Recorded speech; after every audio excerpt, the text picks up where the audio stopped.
ಭಾರತ ಅಮೆರಿಕದ ನಡುವೆ ಮಧ್ಯಂತರ ವ್ಯಾಪಾರ ಒಪ್ಪಂದದ ರೂಪುರೇಷೆ ಅಂತಿಮಗೊಂಡಿದ್ದು 2047ರ ವಿಕಸಿತ ಭಾರತವನ್ನು ನಿರ್ಮಿಸುವ ಪಯಣದಲ್ಲಿ ಇದೊಂದು ಮಹತ್ವದ ದಿನವಾಗಿದೆ ಎಂದು ಕೇಂದ್ರ ವಾಣಿಜ್ಯ ಸಚಿವ ಪಿಯೂಷ್ ಗೋಯಲ್ ತಿಳಿಸಿದ್ದಾರೆ.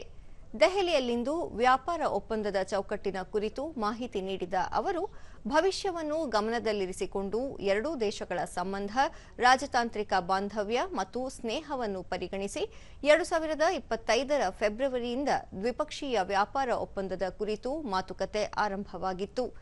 ಇದೀಗ ಒಪ್ಪಂದದ ರೂಪುರೇಷೆ ಪೂರ್ಣಗೊಂಡಿದ್ದು, ಉಭಯ ರಾಷ್ಟ್ರಗಳ ನಡುವೆ ವಾರ್ಷಿಕವಾಗಿ $500 ಬಿಲಿಯನ್ ವ್ಯಾಪಾರ ನಡೆಸುವ ಗುರಿ ಹೊಂದಲಾಗಿದೆ ಎಂದು ಹೇಳಿದರು. ಭಾರತ ಅಮೆರಿಕ ವ್ಯಾಪಾರ ಒಪ್ಪಂದದ ಕುರಿತು ದೇಶದೆಲ್ಲೆಡೆ ಸಂಭ್ರಮದ ವಾತಾವರಣ ನಿರ್ಮಾಣವಾಗಿದೆ. ಭವಿಷ್ಯದ ಅನುಕೂಲತೆಗಳನ್ನು ಗಮನಿಸಿ ಪ್ರತಿ ವಲಯದಲ್ಲೂ ಉತ್ಸಾಹ ಕಂಡುಬರುತ್ತಿದೆ. ಅಮೆರಿಕ ವಿಶ್ವದ ಅತಿದೊಡ್ಡ ಆರ್ಥಿಕತೆ ಹೊಂದಿದ್ದು, ಒಪ್ಪಂದದಿಂದಾಗಿ ಭಾರತಕ್ಕೆ $30 ಟ್ರಿಲಿಯನ್ ಆರ್ಥಿಕತೆ ಹೊಂದಿರುವ ಅಮೆರಿಕದ ಮಾರುಕಟ್ಟೆಗೆ ಅತ್ಯಂತ ಅನುಕೂಲಕರ ರೀತಿಯಲ್ಲಿ ಪ್ರವೇಶ ದೊರೆತಂತಾಗಿದೆ ಎಂದರು. ಭಾರತ ಆತ್ಮನಿರ್ಭರತೆ ಹೊಂದಿರುವ ಎಲ್ಲ ಉತ್ಪನ್ನಗಳನ್ನು ಒಪ್ಪಂದದಿಂದ ಹೊರಗಿಡಲಾಗಿದ್ದು, ಯಾವುದೇ ರೀತಿಯಲ್ಲಿ ಕೃಷಿ, ಹೈನುಗಾರಿಕೆ ಹಾಗೂ ಕರಕುಶಲ ವಲಯಗಳ ಹಿತಾಸಕ್ತಿಗೆ ಧಕ್ಕೆಯಾಗದಂತೆ ನೋಡಿಕೊಳ್ಳಲಾಗಿದೆ. ಭಾರತದ ಅನೇಕ ಕೃಷಿ ಉತ್ಪನ್ನಗಳು ಶೂನ್ಯ ತೆರಿಗೆಯೊಂದಿಗೆ ಅಮೆರಿಕದ ಮಾರುಕಟ್ಟೆ ಪ್ರವೇಶಿಸಲಿವೆ. ಅಮೆರಿಕದ ಕೃಷಿ ಉತ್ಪನ್ನಗಳಿಗೆ ಯಾವುದೇ ರಿಯಾಯಿತಿ ನೀಡಲಾಗಿಲ್ಲ. ಭಾರತದ ರಫ್ತುದಾರರಿಗೆ ಅನೇಕ ವಸ್ತುಗಳನ್ನು ಶೂನ್ಯ ತೆರಿಗೆಯೊಂದಿಗೆ ರಫ್ತು ಮಾಡುವ ಅವಕಾಶ ದೊರೆಯಲಿದೆ. ಹರಳುಗಳು, ವಜ್ರಗಳು ಮತ್ತು ಔಷಧೀಯ ವಸ್ತುಗಳಿಗೆ ಯಾವುದೇ ತೆರಿಗೆ ಇರುವುದಿಲ್ಲ. ಸ್ಮಾರ್ಟ್ಫೋನ್ಗಳ ರಫ್ತು ಸಹ ಹಿಂದಿನಂತೆಯೇ ತೆರಿಗೆ ರಹಿತವಾಗಿದೆ ಎಂದು ಹೇಳಿದರು.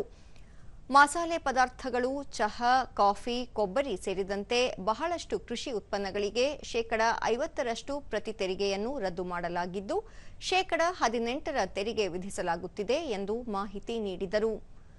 ದೇಶದ ಮೀನುಗಾರಿಕೆ, ತಂತ್ರಜ್ಞಾನ ಹಾಗೂ ಜವಳಿ ಉದ್ಯಮಕ್ಕೆ ಬಹುದೊಡ್ಡ ಲಾಭವಾಗಲಿದ್ದು, ರೇಷ್ಮೆ ಉತ್ಪನ್ನಗಳಿಗೆ ಶೂನ್ಯ ತೆರಿಗೆ ಇರಲಿದೆ.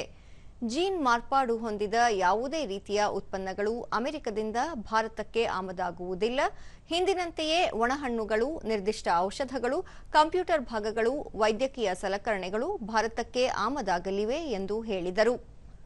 ಸಮತೋಲಿತ ಹಾಗೂ ನ್ಯಾಯಯುತ ದ್ವಿಪಕ್ಷೀಯ ವ್ಯಾಪಾರ ಒಪ್ಪಂದಕ್ಕೆ ಮುನ್ನುಡಿ ಬರೆಯುತ್ತಿರುವ ಅಮೆರಿಕ ಅಧ್ಯಕ್ಷ ಡೊನಾಲ್ಡ್ ಟ್ರಂಪ್ ಹಾಗೂ ಪ್ರಧಾನಿ ನರೇಂದ್ರ ಮೋದಿ ಅವರಿಗೆ ಅಭಿನಂದನೆ ಸಲ್ಲಿಸುವುದಾಗಿ ಇದೇ ವೇಳೆ ತಿಳಿಸಿದರು. फाइनलाइज हुआ, विश्व के समक्ष रखा गया।